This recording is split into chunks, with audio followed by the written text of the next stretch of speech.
What's going on, guys? Welcome back to the channel. Welcome back to another video.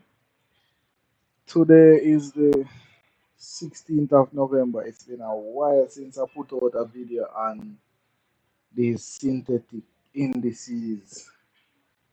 The main one, Volatility 51S. I think the last time I did a video was all the way over here. I don't think I did a video since probably mid-October, which would have been all the way over here.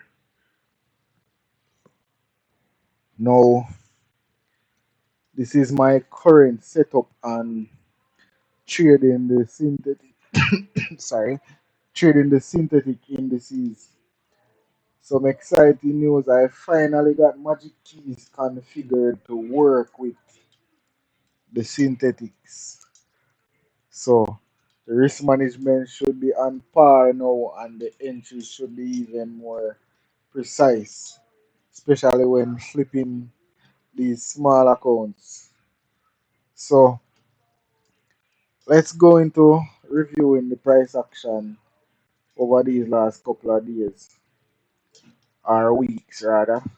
So on on the middle of last month we had this lower farm, and this farm a nice little curl up market maker buy model from ICT's principle.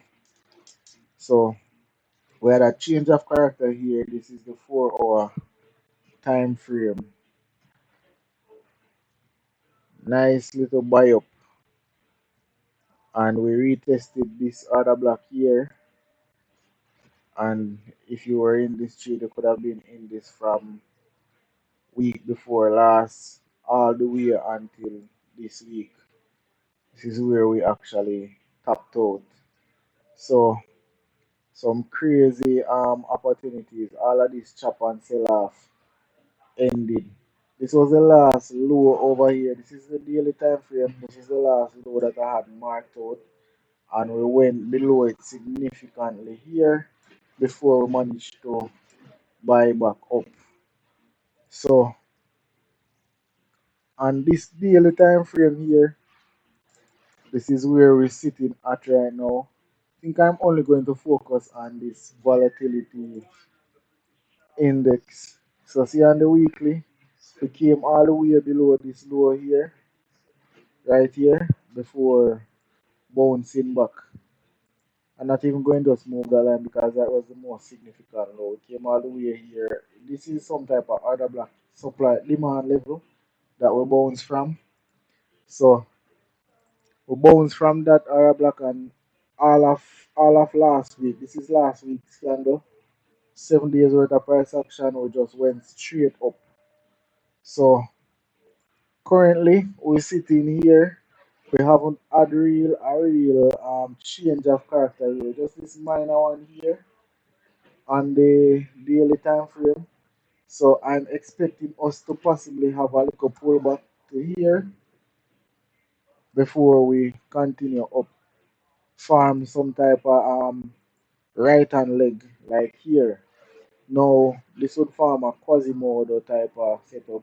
Same market maker buy model, to go up. Same inverted head and shoulder pattern for the guys that trade the patterns.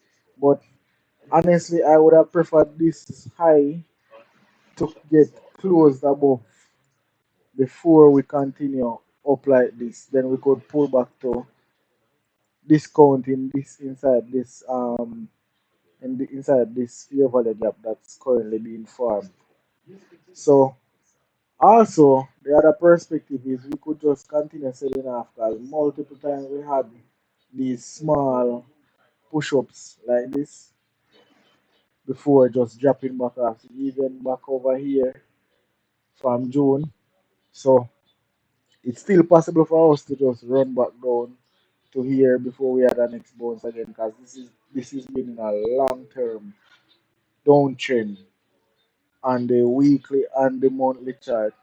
So anything is possible at the moment. Now going into the 4 hour time frames, yeah, I said there's nice buy market. Nice buy model setup here. And we could have gotten some entries inside of here or even here, or all the way up here. So this is the daily time frame over on this side. This is the daily time frame on this side. I've been working on this indicator with the developer for a couple of weeks now. This is my version of the PO3, trying to make it more accurate than the one that I've been currently offered on the MQL store. So I combine it with this smart money concepts tool, and this is able to provide me some clean and accurate entries and perspective on any market, any instrument that can be found on the MT5 platform, the CFD brokers. It works on it. So this is my current version. So it has a label that's showing you there. I'm supposed to add a countdown bar or whatever time frame is selected, and you can have multiple bar history. This is the current one, and it's marking out the high, the low, the open, and the close of each candle that is selected. Now, going over to the 1 hour time frame. So, see, we have the 4 hour perspective on this candle. I could shift it over a little bit, but it's fine there. So, this 4 hour, this 1 hour time frame here, open right here. So we had an open right here, 7 p.m. yesterday. We traded down into this fair value gap before running right back up to the upside, and we ran this high, get into the premium level, and we sold right back off. So we tapped into this fair value gap from yesterday, as well as this fair value gap here, as well as this demand. Came close to tapping into this demand order block here, and this is the price action today. So we ran up, came back down. I think we're at the last 10 minutes of Sunday's price action. Let's go down to the entry time frame now. This is the entry time frame, and so you can get the perspective of all the time frames here with the PO3 candles. So this was the price action yesterday. A little bit of a chop here before we ran all the way up, and so we ran these highs, barely ran these highs before we sold right back off. So this was the high from yesterday, right here. This is Saturday high, and this is just a big drop off. Came all the way down before we bought, all the way back up, came back down. And this is some crazy price action, guys. A lot of potential to get some big moves, especially when you know what you're doing and risking. You can get some crazy moves on these pairs because they are very volatile and there's no news affecting these markets. So currently we're trading in between this level of premium and this level of discount, sitting here at equilibrium, and the price action is almost over for the day. We had 10 minutes left, 10 minutes left in this daily candle. So this daily candle should close anywhere here. So we could get another pullback and then continue higher. So this is the last 15-minute bar that is going to form here. And I'm seeing where starting from over here, we could get a buy there. Nice buy opportunity here also.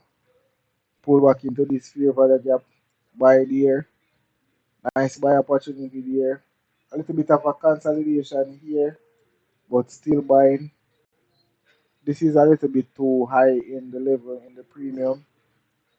Kind of just traded sideways, consolidated before reverse. Had a change of character here, and this was when the selling started. This would have been the most accurate entry for a sell inside here. And if you look to the left, it's after we ran the previous daily highs. This would have been an indication to now get out of the move because it's overextended, and this is just a level of liquidity that we could expect a reversal from. And we just sold right back down, targeting this low, then these lows coming all the way back down here.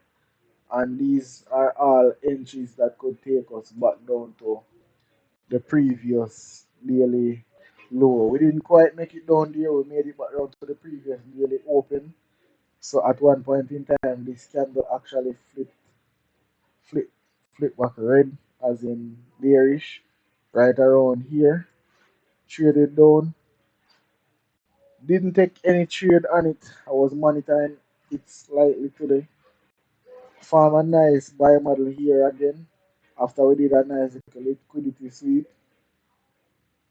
we just went right back up to end the day up here. So nice entry techniques to get in all of these areas, and we sold back down for the last part, the last 2 15 minutes. So the last 3 15 minutes here to end the day. Some nice moves, guys. Nice moves to end the day. Like I said, this thing is very volatile. Now, this is the entry time frame, and let me show you how magic keys work.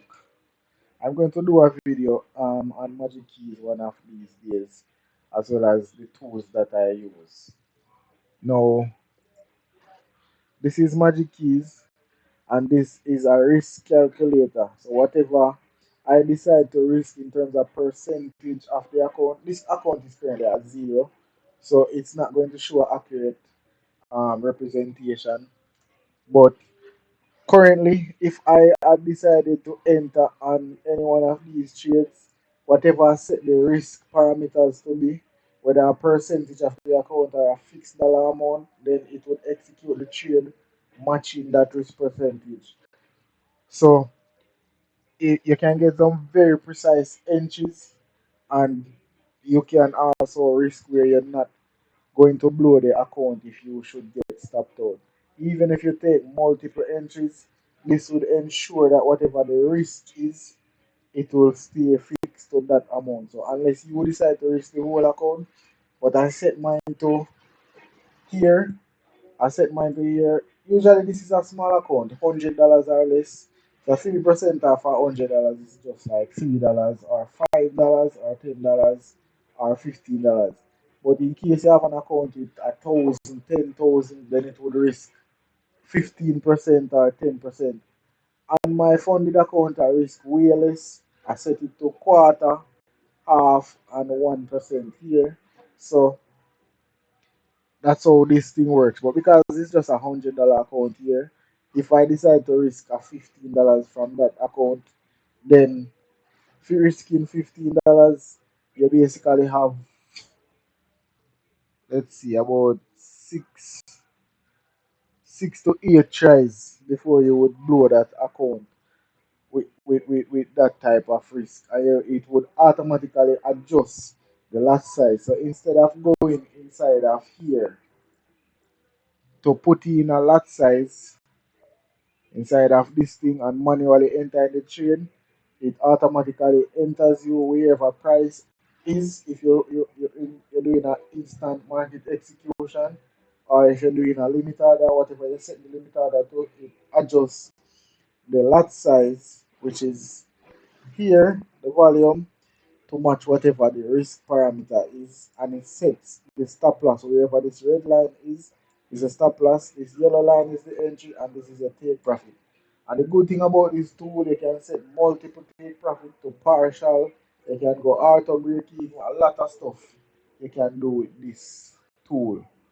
So this is how this tool works. As I say, I'm going to do a video use reviewing magic keys.